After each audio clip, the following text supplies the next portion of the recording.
있나요? 자, 오늘 함께 읽은 사도행전 26장 1절에서 15절 말씀을 가지고요. 태양보다 더 눈부신 빛이라는 제목으로 말씀을 전하겠습니다. Today, with the text that we shared today, we're going to share the gospel with a light that's brighter than the sun. 자, 구원의 여정을 함께 걷는 동지들의 얼굴을 보게 돼서 참 반갑습니다. It's really lovely to see the faces of fellow companions who are walking in journey of salvation together.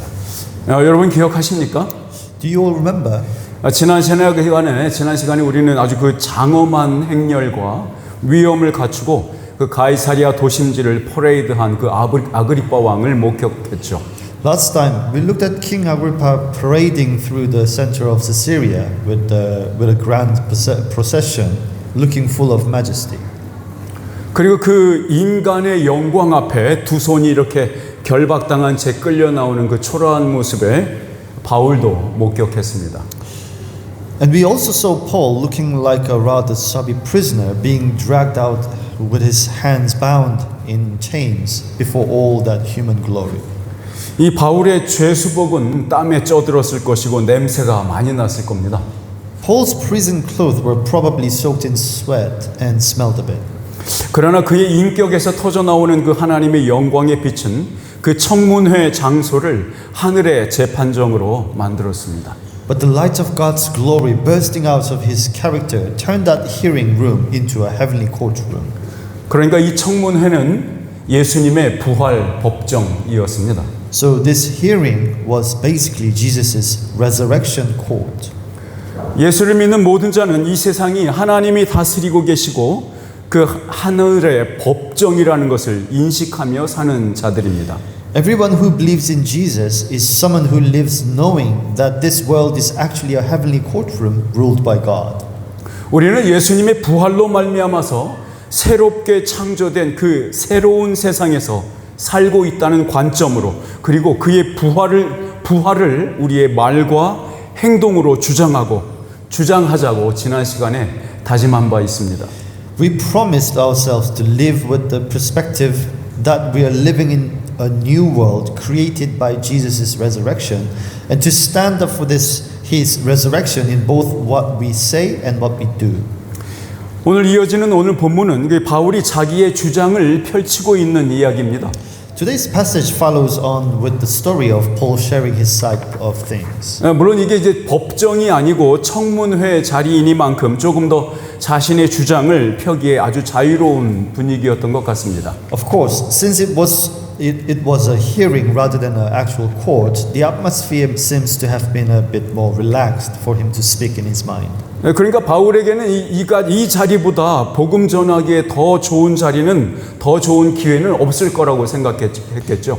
Paul must have thought there couldn't possibly be a better chance to share the gospel than this. 왜냐하면 오늘 그 청문회장에서 그 위원 자격으로 이 좌석을 배정받은 사람들은 당대의 그 로마 권력을 대표하는 자들인 왕, 총독, 법조인들 그리고 유대의 최고 지도자들이 있었으니까요. Because the people sitting in that courtroom as a panel today were the king, the governor, Roman lawyer, and the top Jewish leaders, the very people who presented Roman power back then. 그러니까 보십시오. 이 갈릴리 촌구석에서 시작된 하나님 나라의 그 복음을 지금 세상의 중심의 자리에서 그 사람들에게 지금 복음을 선포할 수 있게 된 거니까요. So the gospel of God's kingdom, which started in a tiny corner of Galilee, could finally be proclaimed right at the center of the world. 이 사도행전 26장 우리가 오늘 본문은 그리스의 수사학을 연구하는 학자들 모두가 이 레토릭이라고 하죠. 이 수사학의 최고의 전형, 이그젬플로 꼽히는 그 글이 바로 이 사도행전 26장입니다. The Acts chapter 26 is a bit that all scholars who study Greek rhetoric points to as a classic textbook example. 여러분, 오늘날 우리가 학교에서 배우는 게 뭡니까? 서론, 본론, 결론의 구조를 따라가고 있잖아요. 이것도 헬라 문명의 치적이라고 말할 수 있어요. Even today, the way we learn to write at school using an introduction, body, and the conclusion structure is actually thanks to the Greek culture. 그러니까 기원 후 1세기의 지식인들은 모두 이러한 글쓰기나 말하기의 기술을 배우고 연마했던 사람들이죠. So, intellectuals in the first century AD are all learned and practiced these exact things and writing and speaking skills. 그러니까 당연히 바울은 두말할 필요가 없었을 테죠. And of course, Paul was no exception. 왜냐하면 그는 헬라 철학과 수사학만을 공부한 게 아니라 히브리 특유의 설득의 기술도 섭렵했으니까요. He hadn't just studied the Greek philosophy and rhetoric. You see, he'd also mastered the unique Hebrew art of persuasion. 보통 일반적인 그리스 수사학은 이 대중 앞에서 말하고 있는 그 스피커 있잖아요. 그 화자가 얼마나 잘났고 신뢰할 만한 사람인지를 설득하는 것으로 연설을 시작해요. So this Greek style of public speaking always starts by convincing the audience how brilliant and trustworthy the speaker actually is. 그러니까 바울은 자기의 말을 듣고 있는 그 청중들과 함께 라포라고 하죠. 그거 라포를 형성하려고 하고 있는 것 같죠. It looks like Paul is trying to build a bit of a rapport, which is a connection within his audiences. 자, 그 본문 말씀 2절에서 7절까지 같이 한번 읽어볼게요. Let's have a look at Acts chapter 26, verse 2 to 7. 같이 한번 읽겠습니다. 시작. 아그리빠 임금님, 오늘 내가 전하 앞에서 유대 사람이 나를 걸어서 고발하는 모든 일에 대하여 변호하게 된 것을 다행으로 생각합니다. 그것은 특히 임금님께서 유대 사람의 풍속과 쟁점들을 모두 잘 알고 계시기 때문입니다. 아무쪼록 내 말을 끝까지 참으시고 들어주시기 바랍니다. 내가 젊었을 때부터 살아온 삶을 모든 유대 사람이 알고 있습니다. 곧 그들은 내가 내 동족 가운데서 그리고 예루살렘에서 처음부터 어떻게 살았는지를 알고 있습니다. 그들은 오래전부터 나를 알고 있었으므로 증언하려고 마음만 먹으면 그들은 내가 우리 종교의 가장 엄격한 파를 따라 바리새파 사람으로 살아왔다는 것을 인정할 것입니다. 지금 나는 하나님께서 우리 조상들에게 주신 그 약속의 소망을 두고 있기 때문에 여기에 서서 재판을 받고 있습니다. 우리 12지파는 밤낮으로 열심히 하나님을 섬기면서 그 약속이 이루어지기를 바라고 있습니다. 전하, 나는 바로 이 소망 때문에 우리 유대 사람에게 고발을 당한 것입니다. 자, 바울은 유대인의 풍속과 그들이 다투는 문제들에 대해 잘 알고 있는 그 아그리빠 앞에서 자신의 이야기를 나눌 수 있어서 기쁘다고 말하고 있습니다. Paul says he's glad to share his story before Agrippa, who knows all about Jewish customs and what they argue about. 동시에 바울 자신이 얼마나 진심으로 유대인이었는가, 진짜 유대인인가를 잘 알고 있는 사람들이 여기에 동석하고 있다고 말하고 있죠. And at the same time, he points out that the people sitting right here know fully well how deeply Jewish he really is. 그러니까 간편하게 말하면요, 아그리빠 왕은 유대 풍속을 잘 알고, 그리고 저기 있는 사람들은 나를 잘 알고, 지금 그 얘기를 한 겁니다. So he's just saying Agrippa knows and the people knows me, so they know. 자, 그러니까 바울은 이 아그리빠 왕이 이 유대교와 관련된 이 청문회의 의장을 맡기에 충분한 사람이라고 신뢰를 표현하고 있죠. So in other words, Paul is showing real confidence that King Agrippa is the right man to lead this hearing. 동시에 여기에 있는 유대 지도자들은 자기가 이 바울이 얼마나 뼈속부터 유대인인지 아주 잘 알고 있는 사람들이라고 얘기하고 있는 거죠. And at the same time, he's saying the Jewish leaders here knows he's a Jew thoroughly and thoroughly. 그러니까 바울은 바로 그 유대인들의 약속과 소망 때문에 지금 이렇게 고소를 당했다고 말함으로써 이 청문회의 논쟁거리가 무엇인지 분명히 하고 있는 거죠. By saying he's been dragged to court over the exact promise and hope of Jews, Paul makes it crystal clear what his whole debate is about. 그러니까 이 바울은 이 핵심 논쟁의 주제로 서서히 청중들을 이끌어가면서 이 주제가 단지 유대인뿐만 아니라 로마 헬라인과도 관련이 있다고 말하고 있는 겁니다. Paul gently guides his listeners to the main point, showing that this topic matters not only to the Jews but to Romans and Greeks as well. 자, 우리 8절 말씀을 보겠습니다. Let's look at verse 8. 시작.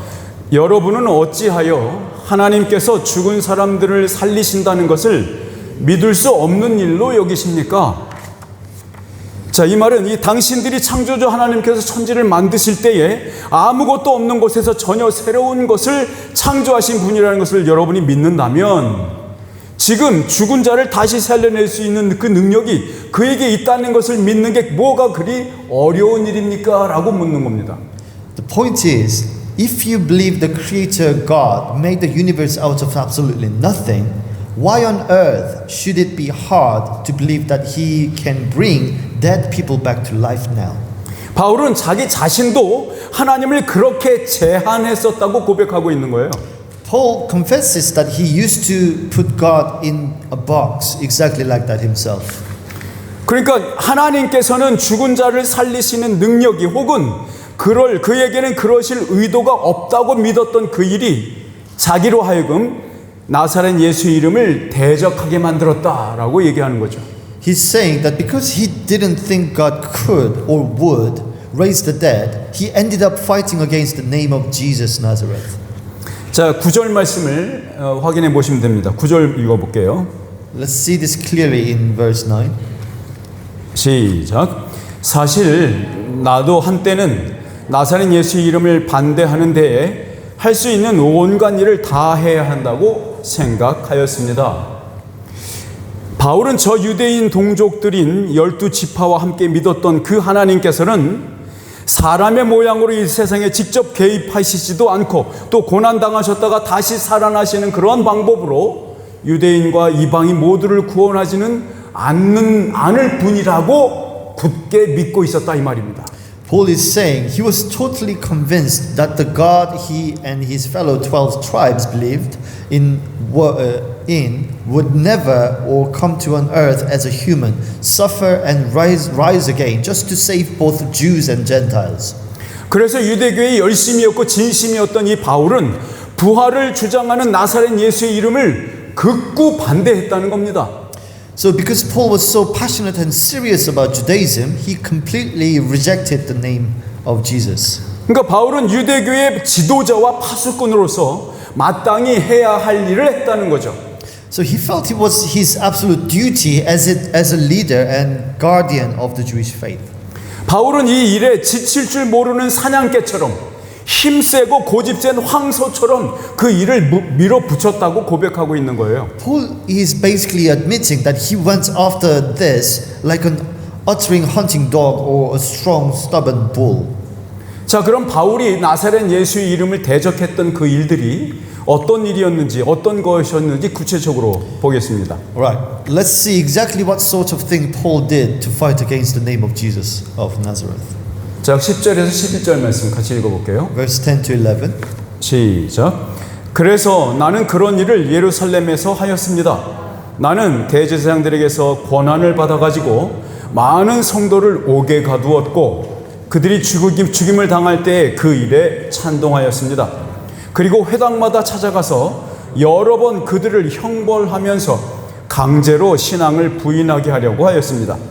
나는 그들에 대한 분노가 극도에 다다랐으므로 심지어 외국의 여러 도시에까지 박해의 손을 뻗쳤습니다. 바울은 예루살렘에서 시작해서 외국의 여러 도시들에게까지 자신의 분노를 쏟아냈어요. Paul let loose all his fury starting from Jerusalem and spreading to various cities abroad. 그러니까 나사렛 예수가 부활했다고 주장하면서 그 웃으면서 핍박을 감내하는 그 예수쟁이들이 미치도록 미웠던 겁니다. He absolutely detested those Jesus followers who claimed that Jesus has risen and smiled through their persecution. 바울은 그들의 주장이 성전을 모독하고 율법을 쓰레기통에 던져버리는 행위라고 여겼던 겁니다. Paul thought their claims insulted the temple and threw the law straight into the bin. 바울은 입에 올리기에도 거룩한 하나님의 성호를 그 이름을 예수라는 촌뜨기에다 갖다 붙이는 자들의 그 무례함에 치를 떨은 거죠. Paul was utterly disgusted by the sheer cheek of people linking God's holy name, which is far too sacred even to speak, with a country bumpkin like Jesus. 바울은 그들을 이잡듯 잡아 투옥했고 즉결 처형했고 형벌을 가했습니다. Paul hunted them down ruthlessly, locking them up, executing them, and punishing them. 그래도 분이 가라앉지 않자 아직도 기생충들을 잡아 박멸하고자 먼 곳에 있는 여러 도시까지 가게 되었다고 말하고 있습니다. He admits that since his rage still wasn't satisfied, he went all the way to foreign cities to wipe out these parasites. 바울이 많은 사람들 앞에서 샅샅이 들춰낸 자신의 과거는 폭력으로 가득 차 있었습니다. The past that Paul laid before everyone was completely full of violence. 바울은 대제사장들로부터 권한받은 그 권한을 휘둘렀습니다. Paul threw around the authority he got from the chief priests. 그 결과 많은 강압과 강요 그리고 고문 기술을 사용하여서 그들의 입을 침묵시키고 그들이 고백하던 것을 배신하게 만들었고 예수님의 이름을 저주하게 만들었습니다. As a result, he used force, threats, and even torture to shut them up or make them betray their faith and curse the name of Jesus. 바울은 공권력의 권한을 위임받아서 다메섹에 있는 잔존 세력들을 뿌리 뽑기 위해서 길을 나섰습니다.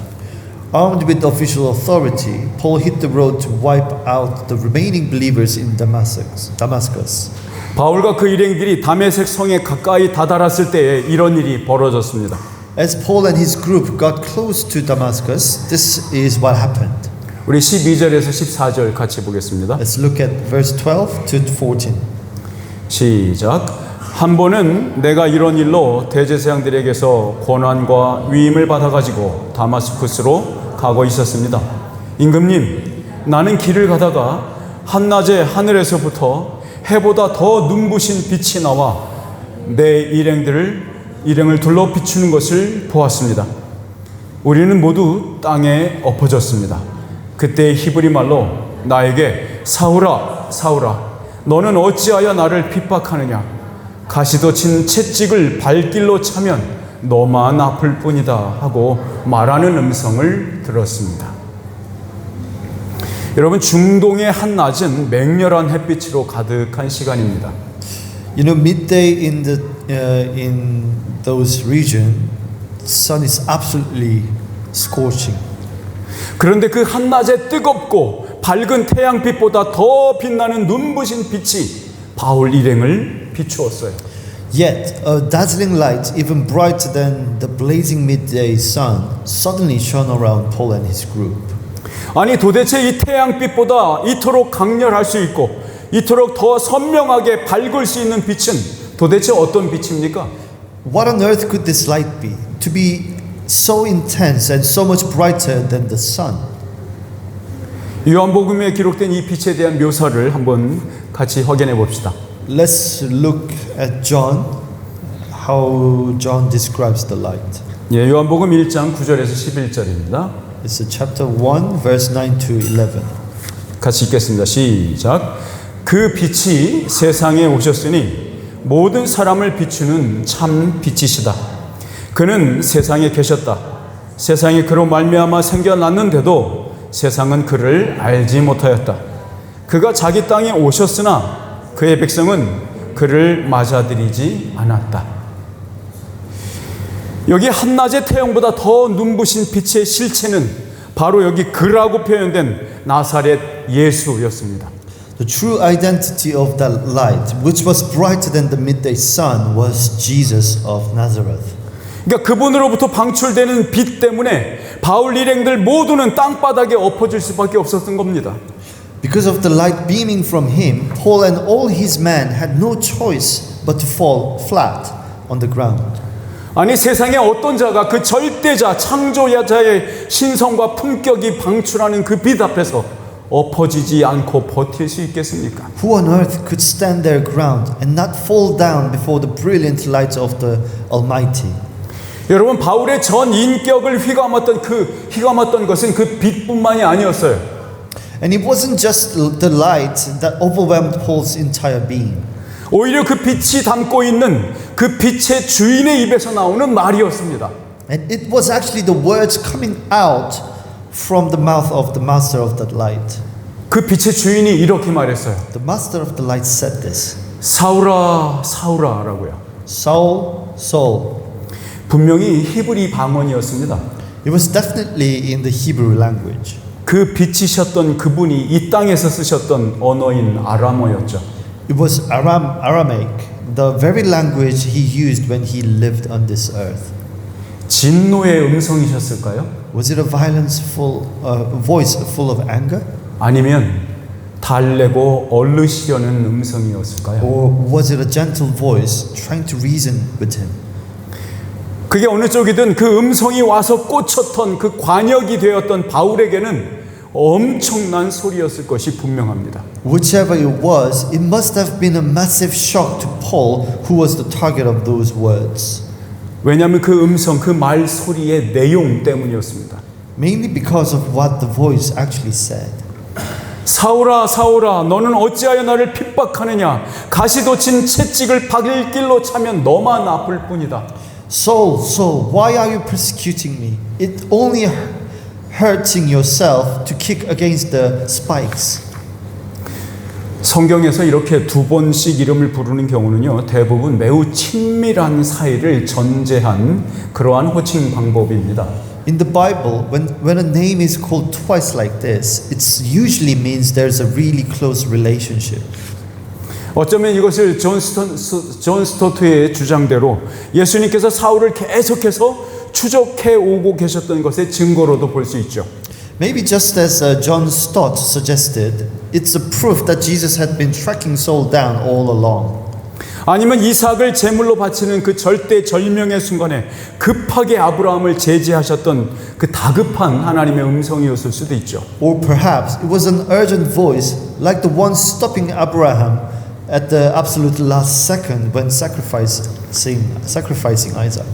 여러분 그런데 이 사건의 당사자인 사울과 나사렛 예수께서 대화하는 상황인 것을 생각해 본다면 가장 최근에 이 일과 가장 최근에 예수께서 누군가를 두 번 호칭한 일이 있는지 살펴보는 건 참 중요할 것 같습니다.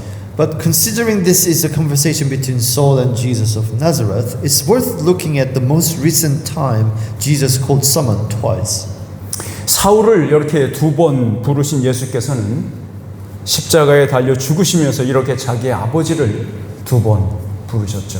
Jesus, who called Saul twice, also called out to his father twice as he was dying on the cross. 우리 마가복음 15장 33절에서 34절 같이 읽어볼게요. Let's have a look at Mark chapter 15, verse 33 to 34. 같이 읽읍시다. 시작. 낮 12시가 되었을 때에 어둠이 온 땅을 덮어서 오후 3시까지 계속되었다. 3시에 예수께서 큰 소리로 부르짖으셨다. 엘로이 엘로이 레마 사박다니.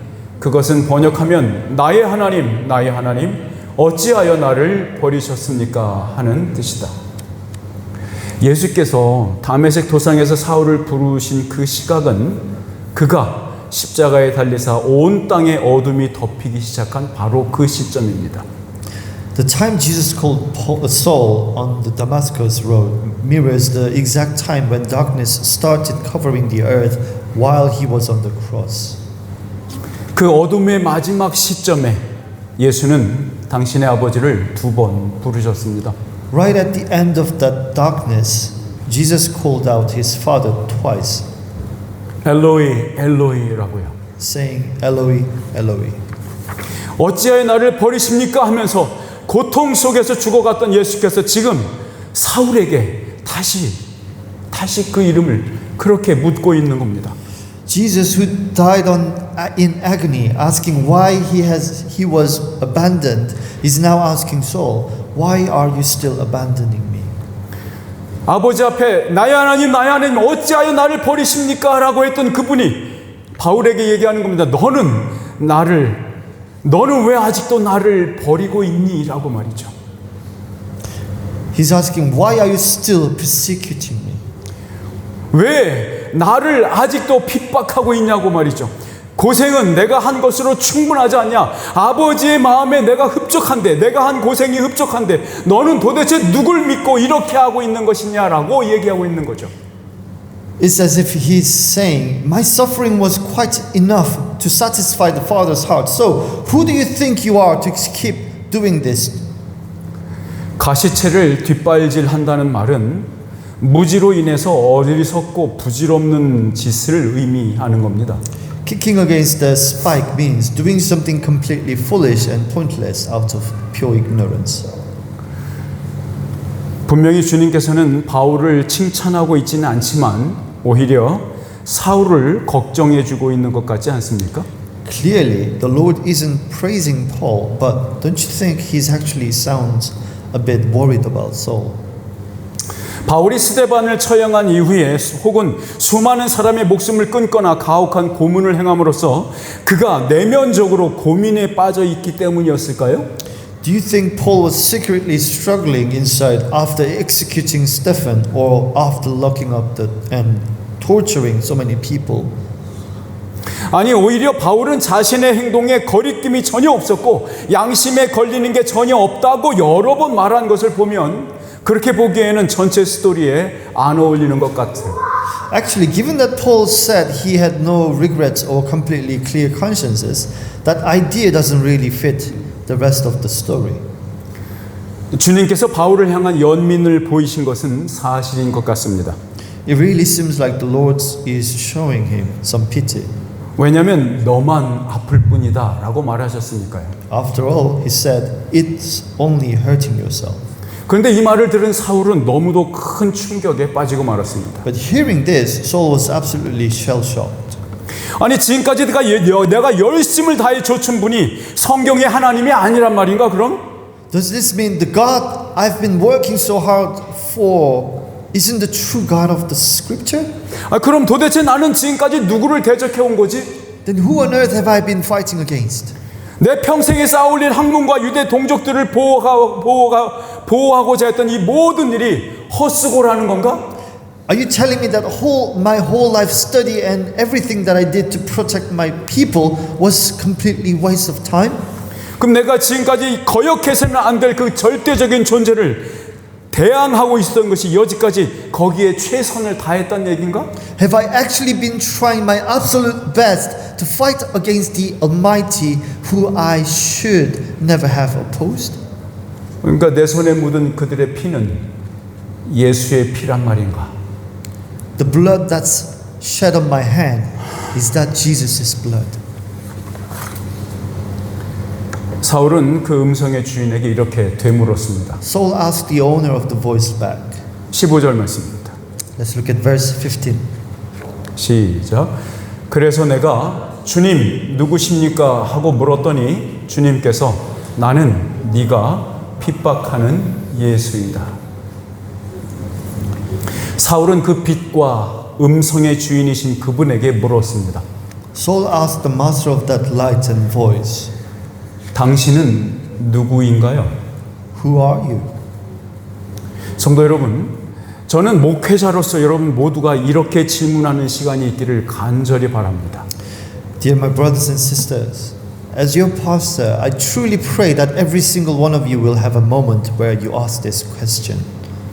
왜냐하면 이 질문이야말로 여러분의 인생 속에서 하나님의 구원의 서사가 시작되는 분기점이 되기 때문입니다. Because this question is the exact turning point where God's story of salvation begins in your life.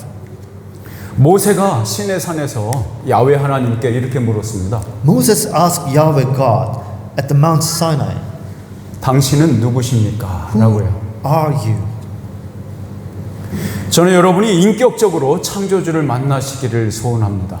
I really want you to meet the Creator in a deeply personal way. 여러분, 그가 누구인지 묻는 그 영혼의 질문이 있기 전에는 그 누구도 그의 자녀도 그의 백성도 될 수 없으니까요. Because until your soul asks that question, no one can truly become his child or one of his people. 하나님은 모세에게 이렇게 대답해 주셨어요. God gave Moses this answer. 출애굽기 3장 14절입니다. Exodus chapter 3 verse 14. 같이 읽습니다. 하나님이 모세에게 대답하였다. 나는 스스로 있는 자다. 너는 이스라엘 자손에게 이르기를 스스로 계신 분이 나를 너희에게 보내셨다 하여라. 하나님께서 스스로 자신의 이름을 알려주셨던 그 시점이 바로 이스라엘 백성의 구원이 시작되는 시점입니다. The exact moment God revealed His own name was when the rescue of the people of Israel kicked off. 그렇게 하나님은 모세에게 자신의 이름을 야훼라고 알려주셨어요. That's how God told Moses His name was Yahweh. 오늘 본문 이야기에서 이 나사렛 예수는 야훼 하나님으로서 바울에게 자신의 이름을 알려주고 계십니다. And in today's story, Jesus of Nazareth is revealing His name to Paul as Yahweh God Himself. 나는 네가 핍박하는 예수다. I am Jesus whom you are persecuting. 이 대답을 들은 바울의 영혼은 산산이 부서졌을 겁니다. When Paul heard this answer, his entire soul must have been completely shattered. 여러분, 그리스도와 우리가 인격적으로 만나는 그것은 분명 무엇과도 비교할 수 없는 한량없는 은혜입니다. Meeting Christ personally is an incredible, boundless grace that nothing else can match. 그런데 그 은혜를 받은 자의 영혼은 존재는 전 존재가 깨어지는 아픔을 느낍니다. But at the same time, the soul of someone who received that grace goes through the painful experience of being completely broken apart. 여러분 모두 이렇게 예수님을 만나 보셨죠? Have you all met Jesus in this way? 누군가는 심각한 영혼의 지진을 경험할 수도 있지만 모든 사람에게 동일한 현상이 필요한 것은 아닙니다. Some people might experience a massive earthquake in their soul, but it doesn't have to happen the exact same way for everyone. 오히려 지금 이 시간 예수 그리스도의 인격이 그의 거룩한 말씀을 통해서 우리의 영혼에 들려질 때마다 슬퍼하고 교정하고 고쳐지는 아픔을 느끼는 것이 이미 그분을 만났다는 증거입니다. Instead, it's about feeling the sharp pain of sorrow and correction whenever Jesus speaks to our soul through His holy words today. That is exactly the same for everyone who has been born again. 네, 이것은 거듭난 모든 자에게 동일한 것입니다. This is exactly the same for everyone who's been born again. 그래서 교회를 한 몸 된 공동체라고 머리 대신 주님의 몸이라고 부르는 이유입니다. That is precisely why we call the church as a single community, the body of the Lord who is our head. 그러니까 교회는 똑같은 증거를 제시하는 공동체인 거죠. So the church is a community suggesting same evidences.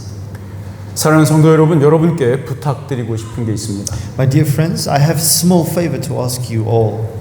다가오는 한 주간 동안 본문 말씀 15절과 16절 사이에서 은혜를 구하시기 바랍니다.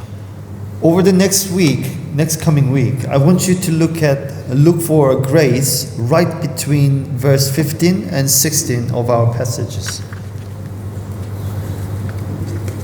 주님 없이 우리가 아무리 큰 일을 도모한다 해도 그것은 헛수고일 뿐입니다. No matter how massive your plans are, if the Lord isn't in them, that is a complete waste of time. 주님을 만나 본 적도 없고 과거에 만났다 해도 지금 만나고 계시지 않는다면 잠시 그 자리에 멈춰 서시길 바랍니다. If you never met the Lord, or if you used to but aren't close to Him right now, please just stop what you're doing for a moment. 그리고 죽음에서 부활하신 그 나사렛 예수께 만나 주십시오라고 청하십시오.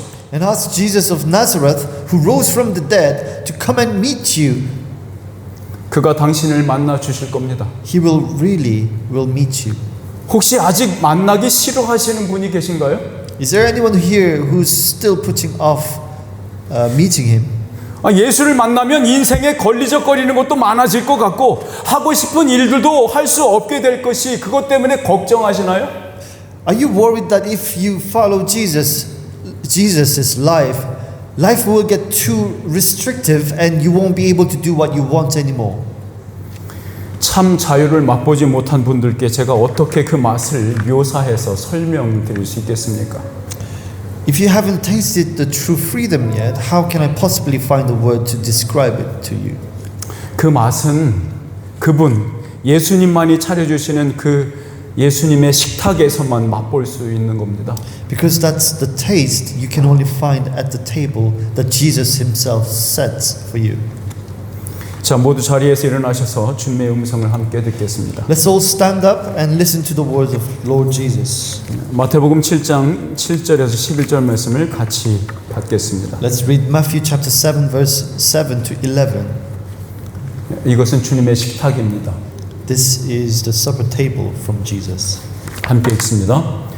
구하여라, 그리하면 하나님께서 너희에게 주실 것이다. 찾아라, 그리하면 너희가 찾을 것이다. 문을 두드려라, 그리하면 하나님께서 너희에게 열어주실 것이다. 구하는 사람마다 얻을 것이요, 찾는 사람마다 찾을 것이요, 문을 두드리는 사람에게 열어주실 것이다. 너희 가운데서 아들이 빵을 달라고 하는데 돌을 줄 사람이 어디에 있으며 생선을 달라고 하는데 뱀을 줄 사람이 어디에 있겠느냐. 너희가 악해도 너희 자녀에게 좋은 것을 줄 알거든 하물며 하늘에 계신 너희 아버지께서 구하는 사람에게 좋은 것을 주지 아니하시겠느냐. 죽음에서 살아나서 모든 이에게 빛이 되신 그리스도 예수를 온 마음으로 영접하시기를 주님의 이름으로 축원합니다.